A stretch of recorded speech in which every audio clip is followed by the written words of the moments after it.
எல்லோருக்கும் வணக்கம். பிரியா டெய்லரிங் அப்படின்ற ஒரு சப்ஸ்கிரைபர், நான் மார்க்கெட்டில் ஏதாவது ஒன்று வாங்கினா உடனே கீழே விழுந்துருது, சரின்னு மார்க்கெட்டில் ஏதாவது விற்றுட்டா உடனே மேலே ஏறிடுது, என்னால் முடியலடா சாமி, ரொம்பவுமே சோதிக்கிறாங்க, எனக்கு மியூச்சுவல் ஃபண்டே பரவாயில்ல போல, நான் அந்த பக்கம் போகிறேன் அப்படின்ற மாதிரி முடிவு எடுத்திருக்காங்க. ஆனால் ஒன்றுங்க, நான் இது வரைக்கும் மியூச்சுவல் ஃபண்டுகளில் எஸ்ஐபி மூலியமாக 1 வருஷம் 2 வருஷம் போட்டவங்க யாருமே லாஸ் அப்படின்ற மாதிரி ஒரு கமெண்ட் போட்டு நான் இது வரைக்கும் பார்த்ததில்லை. ஆக்சுவலாக ஸ்டாக் மார்க்கெட்டில் இந்த மாதிரி ரொம்பவுமே மோசமான ராசி இருக்கிறவங்க தான் எஸ்ஐபி மூலியமாக மியூச்சுவல் ஃபண்டில் மிகப்பெரிய ஒரு வெற்றி பெற முடியும். அவங்க காலடி எடுத்து வச்சோனையுமே பொடக்குன்னு ஸ்டாக் மார்க்கெட்டே கீழே விழுந்துடும். அவங்க ஒவ்வொரு லோலையும் வாங்கிக்கிட்டே இருப்பாங்க எஸ்ஐபி மூலியமாக. அதுக்கப்புறம் மறுபடியும் மார்க்கெட் ஒரே ஒரு தடவை, வருஷத்தில் ஒரு தடவை ஏறி வந்தாலும் சரி, அல்லது வருஷத்தில் கிட்டத்தட்ட ஒரு 2-3 தடவை ஏறி வந்தாலும் சரி, உடனே லாபத்துக்கு வரக்கூடிய ஒரு வாய்ப்பு என்பது மியூச்சுவல் ஃபண்டுகள் எஸ்ஐபியில் இருக்கு. ஒரு உதாரணத்துக்கு இங்கே பாருங்க, சமீபத்தில் சிட்டி யூனியன் பேங்க் அது போல எத்தனையோ பங்குகள் 52 வீக் ஹை, அதாவது ஒரு வருஷத்தினுடைய ஹையை போய் தொட்டிருக்கான். எத்தனையோ நாள் அவன் கீழே தான் இருந்தான். ஸோ யாராவது ஒருத்தர் வந்து உள்ள என்ட்ராடனே அவன் பாட்டுக்கு கீழே இறங்க ஆரம்பிச்சிட்டான்னு வச்சுங்க, எஸ்ஐபி முறையில் கொஞ்சம் கொஞ்சமாக உள்ள என்ட்ரு ஆகிட்டே இருக்காங்கன்னா, ஏதாவது ஒரு முறை இந்த 8 மாசத்துல ஒரே ஒரு முறை திரும்பி அவனுடைய பழைகை வந்ததுனாவே பல பேர் தப்பிச்சு ஓடிடுவாங்க. இவன் மட்டுமா, அடுத்தது வந்து இதுல ஒரு லக்கு பாருங்க, ஜீரோதாக்காரங்க வந்து இந்த நசாரா டெக் அப்படின்றது 700 ரூபாய் ரேஞ்சில் எப்பவோ ஒரு இடம் வாங்கியிருந்தாங்க 2023 சமயத்துல. அதுக்கப்புறம் இந்த பங்கு என்னாச்சுன்னு பார்த்தீங்கன்னா, அவங்க என்ட்ரு ஆனதுக்கப்புறம் அந்த பங்கினுடைய விலை கூட கொஞ்சம் சரிவெல்லாம் அடைந்தது. இப்போ கடைசியில் பார்த்தா 700 ரூபாயிலிருந்து 1400 கிட்டத்தட்ட டபுள் என்பது போல் ஆயிருக்கு. இந்த ஜீரோதாக்காரங்க இந்த நசாரா டெக்கில் உள்ளே போகிறத பார்த்துட்டு இன்னும் நிறைய பேர் உள்ளே போனாங்க. கிட்டத்தட்ட ஒரு 20% லாபத்தில் வெளியே வந்துட்டாங்க.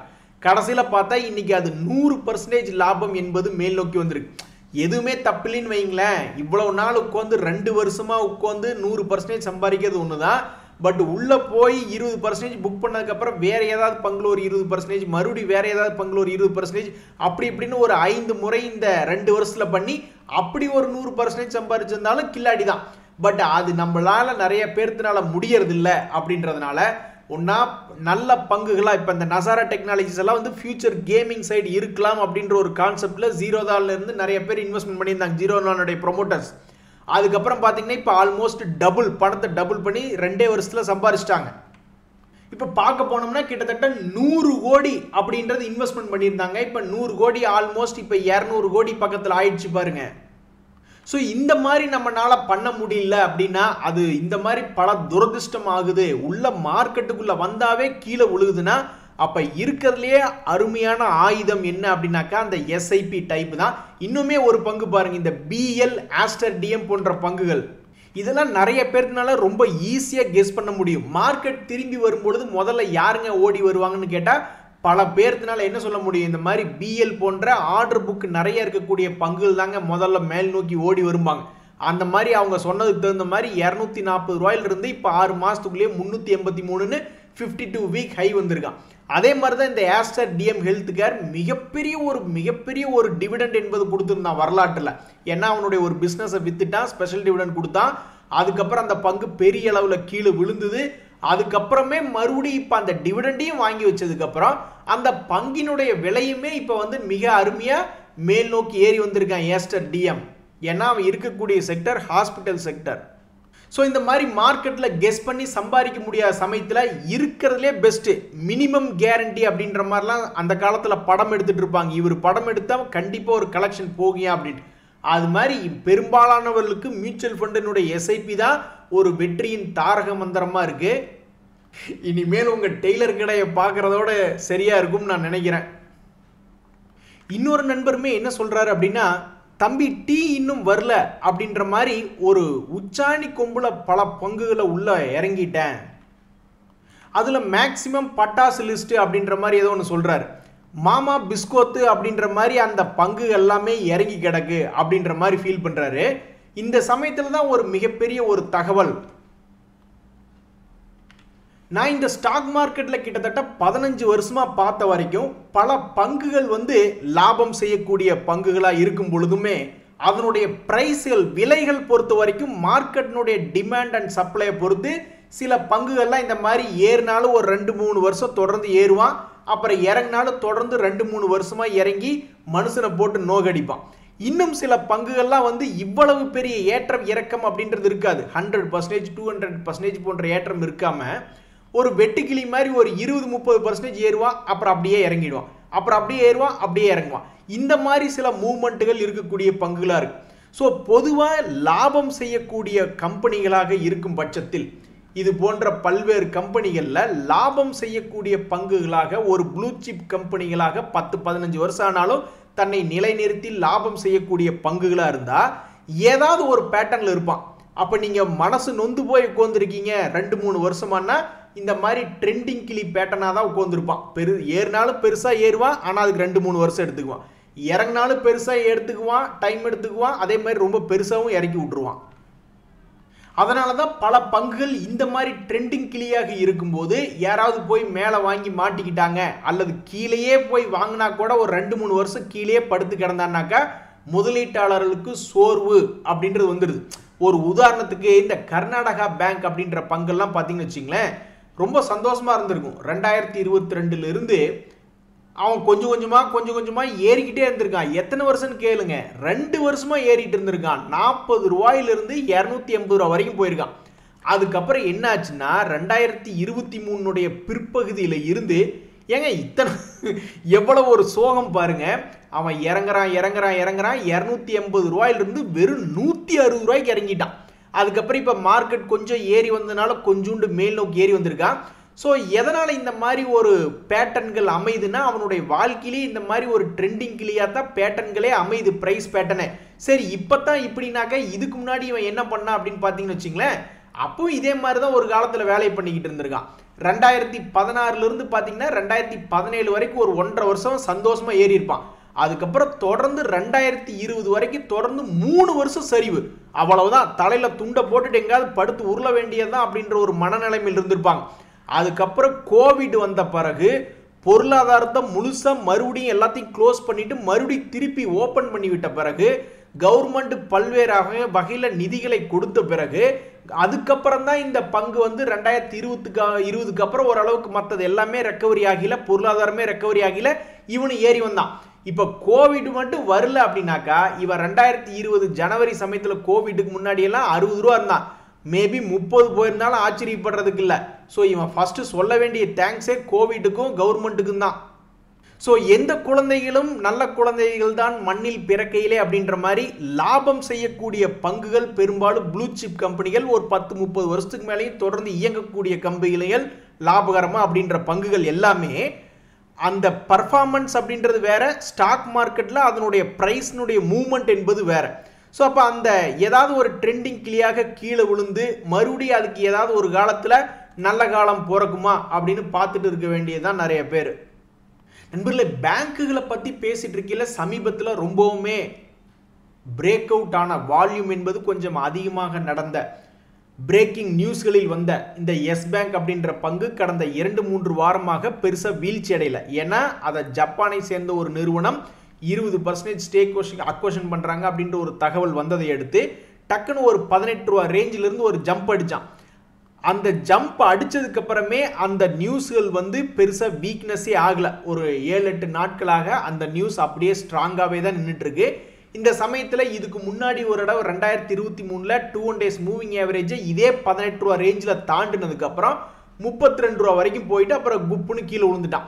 இப்போ மறுபடியும் அந்த 2 days மூவிங் ஆவரேஜை 2024 அப்புறம் இப்போ 2025 அந்த தகவலின் அடிப்படையிலையும் அவனுடைய சமீபத்தினுடைய ரிசல்ட் யாராவது பார்த்தீங்களா? அந்த ரிசல்ட் ஓரளவுக்கு பெட்டராக தான் கொடுத்துருந்தான்.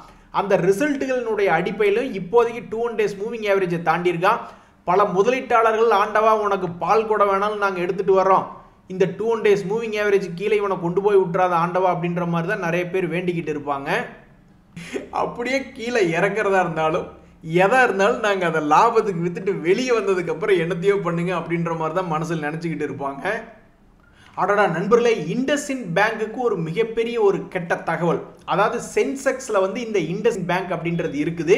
வர ஜூன் 23 அப்புறம் சென்செக்ஸினுடைய ரெஜிக் சமயத்தில் இந்த இண்டஸ்இண்ட் பேங்கை வெளியேற்றிட்டு பிஎல் அப்படின்ற பங்கு அதுக்கு பதுவாக ரீப்ளேஸ் பண்ணுறாங்க அப்படின்ற மாதிரி ஒரு தகவல் வருது.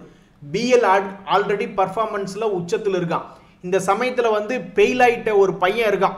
ஒரு 30 மார்க் கூட அவனால் எடுக்க முடியல. 25 மார்க் நிறைய தப்பு தண்டா பண்ணி வச்சு 25 மார்க் எடுத்த பையனை மறுபடி கிளாஸ் விட்டு வெளியே நிற்கிறது மட்டும் இல்லாமல் காலேஜினுடைய கேட்டை தாண்டி ஒரு 10 அடி தள்ளி நில்றா, உன்னால் மற்றவங்களுக்கு கெட்டு போயிடுவாங்க அப்படின்ற மாதிரியான ஒரு சூழ்நிலை இந்த இண்டஸ்இண்ட் பேங்குக்கு. ஏன்னா மற்றவங்க எல்லாருமே நல்லபடியாக லாபத்தில் இருக்கும்போது பாவம் இந்த ஷேரை வச்சிருக்கிறவங்க மட்டும் மனசு துக்கத்தில் இருப்பாங்க. அப்படி ஒரு துக்கத்தில் இருக்கும்பொழுது இன்னொரு துக்கமாக இந்த இண்டஸ்இண்ட் பேங்க் என்ற பங்கினுடைய சென்செக்ஸ் கான்ட்ரிபியூஷன்லேருந்து இவனை தூக்கி வெளியே உட்கார வைக்கிறதாக தகவல்கள் வந்துக்கிட்டு இருக்கு. செய்யுங்கடா, இன்னும் என்னை எவ்வளவு தூரம் செய்ய முடியுமோ அவ்வளவு தூரம் செய்யுங்கடா அப்படின்ற நிலைமையில தான் இப்போதைக்கு இந்த பங்குல தொடர்ந்து தகவல்கள் அப்படின்றது வந்துட்டு இருக்கு. இந்த சமயத்தில் இன்னுமே ஒரு முக்கியமான தகவல், நெஸ்லே இந்தியா அப்படின்ற பங்குமே சுமாரான மூவ்மெண்ட் தான் சமீபத்தில் இருந்தது. அதை தூக்கி வெளியே உட்கார வச்சுக்கிட்டு ட்ரெண்ட் அப்படின்ற பங்கு உள்ள கொண்டு வர்றாங்க சென்செக்ஸுக்குள்ள.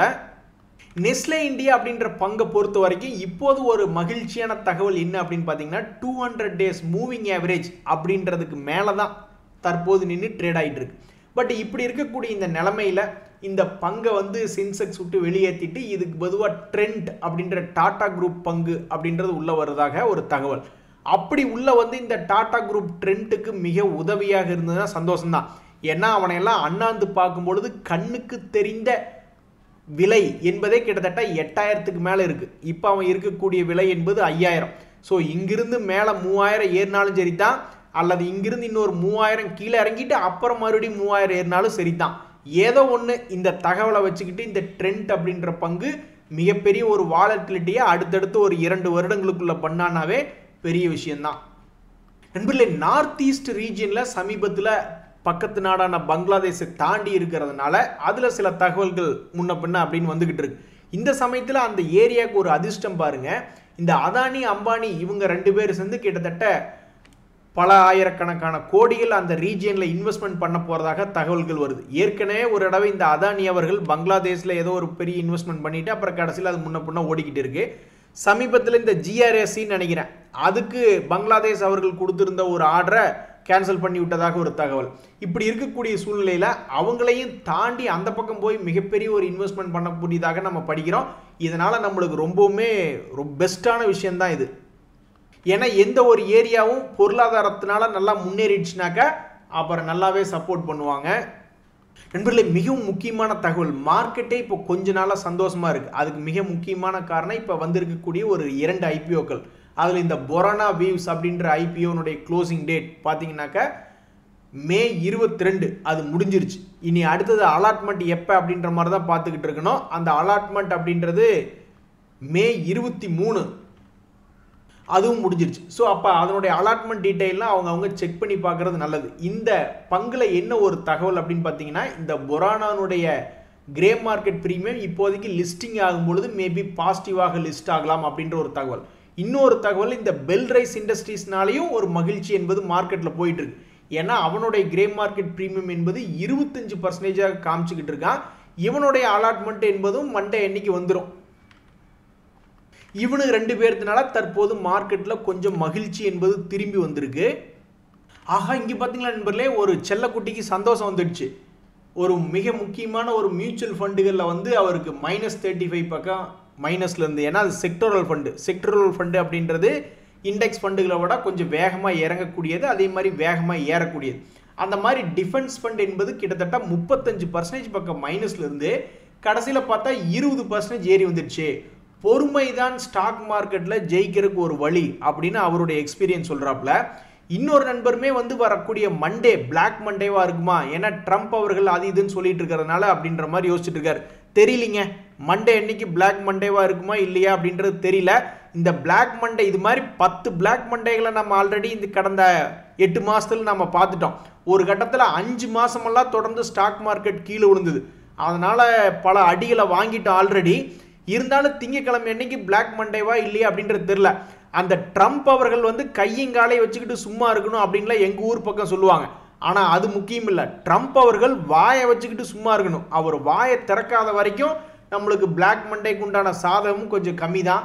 ஏற்கனவே நிறைய வாயை திறந்துட்டாரு, அதனோட இம்பேக்ட் என்ன ஆகுன்னு தான் தெரியல. அட கடவுளே, ஒரு நண்பர் சொல்றாரு பாருங்க, இந்த க்ரோ ஆப்ல வந்து டெலிவரி சார்ஜஸ் வந்து மினிமம் சார்ஜ் என்பது இன்க்ரீஸ் பண்ணிட்டானுங்க. என்னங்க கொடுமையாயிட்டு இருக்கு அப்படின்ற மாதிரி சொல்றாப்ல. நான் வந்து ஜீரோதா தாங்க யூஸ் பண்ணிக்கிட்டு இருக்கேன் டெலிவரிக்கு. அதில் வந்து ஜீரோ புரோக்கரேஜ், அதாவது புரோக்கரேஜ் சார்ஜஸ் என்பது ரொம்ப ரொம்ப கம்மி. அவன் என்னைக்கு மற்றவங்கள மாதிரியே அவனும் புரோக்கரேஜ் சார்ஜை டெலிவரிக்கு, இன்வெஸ்ட்மெண்ட் ட்ரேட்ஸுக்கு என்னைக்கு இன்க்ரீஸ் பண்ண போறான்னு தெரியல. அதில் இன்னும் ஒரு தகவல் என்ன சொல்றாரு அப்படின்னு பார்த்தோம்னாக்கா, அவருடைய போர்ட்ஃபோலியோ வாங்கி வித்ததில் கணக்கு படி பார்க்கும்போது XIRR ரிட்டர்ன் வந்து 17% காமிக்குது. ஆக்சுவலாக 17% அப்படின்றது மிகவும் நல்ல ரிட்டர்ன். நீங்கள் எப்படி வியாபாரம் வாங்கி வித்து பண்ணுறீங்கன்னு தெரியல, பட் பொதுவாக 15%க்கு மேலே ஓரளவுக்கு ரிட்டர்ன் இருந்ததுனாவே ஒரு நல்ல அழகிய ரிட்டர்ன் தான். பட் அதில் வால்யூமும் பார்க்கணும். 100 ரூபாய்க்கு வாங்கி 200 ரூபாய்க்கு விற்கிறது அப்படின்றது வேற. பட் வால்யூம் இன்க்ரீஸ் பண்ணும் பொழுது அதே அளவு ரிட்டர்ன் வந்திருக்கு அப்படின்றது ரொம்ப முக்கியம். ஸோ நீங்கள் எப்படி பண்ணீங்க, என்ன பண்ணீங்க அப்படின்றது ஒரு கமெண்ட்டாக போட்டிங்கன்னா ஒரு நல்ல தகவலாக தான் இருக்கும். XIRR 17% பிடிக்கிறது ஒரு ட்ரேடிங் அக்கௌண்ட்டில் அப்படின்றது சின்ன விஷயம் கிடையாது, ரொம்ப அருமையான விஷயம்தான். அட கடவுளே, ஒரு நண்பர் ஏதோ ஒரு கோல்டு லோன் பற்றி ஒரு தகவல் போட்டிருக்காரு. RBIனுடைய சில சட்டத்திட்டங்கள் பற்றி இப்போ மீடியாக்களில் ரொம்ப வைரலாக போய்கிட்டு இருக்கு. நான் என்னுடைய முதல் வேலை மார்க்கெட் பார்க்கறது இல்லை. திங்கக்கிழமை அன்னைக்கு நேராக பேங்க்கில் போயிட்டு வச்சிருக்கிறேனேங்க நிறைய லோனு. அந்த தங்க நகை லோனில் நான் திருப்பி ஃபுல் பணத்தையும் கட்டி ஒரு நாள் எடுத்து வைக்கணுமா, இல்லை வட்டி மட்டும் கட்டினா போதுமா, அல்லது இப்போ வரக்கூடிய RBIனுடைய பாலிசிஸ் எல்லாம் வந்து இனிமேல் வைக்கக்கூடிய தங்க நகைகளுக்கு தான் அப்படின்றது முழு விவரத்தையும் நான் போய் முதல்ல கேட்டு வரணும். இல்லைனாக்கா அப்புறம் சிக்கலாயிரும். ஏன்னா வாட்ஸ்அப் மீடியாக்களில் ஏதாவது ஒரு தகவல் வரும், ஆனால் அங்கே உண்மைத்தன்மை வேறையாக இருக்கலாம் இல்லையா. இப்போ சில பேர் என்னப்பாங்க, அந்த நகையினுடைய பில் இருக்கணும், பில் இருந்தால் தான் நீங்கள் நகைக்கடனே வாங்க முடியுன்ற சமயத்தில் அதே பேங்க் அதிகாரிகள் இல்லைப்பா நீ உன்னுடைய ஆதார், உன்னுடைய பேன் கார்டு, மற்ற ஸ்டேட்மெண்ட்டுகள், உங்கள் அப்பா பேர், அதெல்லாமே நீ அந்த மாதிரி தகவலை கொடுத்தீங்கனாக்கா அதே மாதிரி அந்த தங்கத்தினுடைய சான்றிதழ், இது தங்கம் தானா, நீ பாட்டுக்கு டுபாக்கூர் என்னத்தையாவது ஒன்று கொண்டு வந்து வச்சு கடனை வாங்கிட்ட அப்படின்ற மாதிரி ஏதாவது அப்படி ஒரு சட்டத்தினுடைய ஓட்டைகளை உபயோகப்படுத்தி மறுபடியும் நீ கடன் வச்சுக்கலாம் அப்படி ஏதாவது சொல்கிறாங்களா என்ற முழு தகவலை நான் நேராக போய் பேங்க் அதிகாரிகிட்ட கேட்டு சொல்கிறேன். இங்கே பாருங்க நண்பர்களே, ஒரு நண்பர் சூப்பரான ஒரு பாயிண்ட் பிடிச்சிருக்காரு. எப்போ ஒரு மிகப்பெரிய ஒரு வீழ்ச்சி வருதோ அப்போ தான் பெரிய ஆளுகள்லாம் உள்ளே வருவாங்க, ஏன்னா அப்போ தான் பெரிய பணமாக பிடிக்க முடியும் அப்படின்ற மாதிரி சொல்கிறாரு. பெரிய ஆளுகள் உள்ளே வர்றாங்களோ இல்லையோ, பல சிறிய ஆளுகள் இந்த தடம் மிகப்பெரிய ஒரு லாபத்தை பார்த்துட்டாங்க. இப்போ தான் இந்த 2025 முதல் 3 மாதம் பயங்கரமாக இறங்குச்சு. அடுத்த 3 மாதங்கள் வந்து மிகப்பெரிய ஒரு லாபத்தை கொடுத்துட்டான். ஒரு உதாரணத்துக்கு இந்த முன்னணி கம்பெனி பாரத் எலக்ட்ரானிக்ஸ் எல்லாம் பாருங்க, அவன் லோ ரேட்லேருந்து கிட்டத்தட்ட 60% ஏறி வந்திருக்கானுங்க. என்னங்க 3 மாதத்தில் 60% என்பது ஏறி வந்திருக்கான். ஸோ இப்போ சின்ன ஆளுகள்லாம் ஏகப்பட்ட பேர் சுதாரிச்சுட்டாங்க. எல்லாரும் இப்பெல்லாம் 20%, 30%ன்னு அசால்ட்டாக லாபம் பண்ணிக்கிட்டு இருக்காங்க. இது வந்து ஒரு மாற்றத்தின் நல்ல ஒரு அறிகுறி தான். நன்றி, வணக்கம்.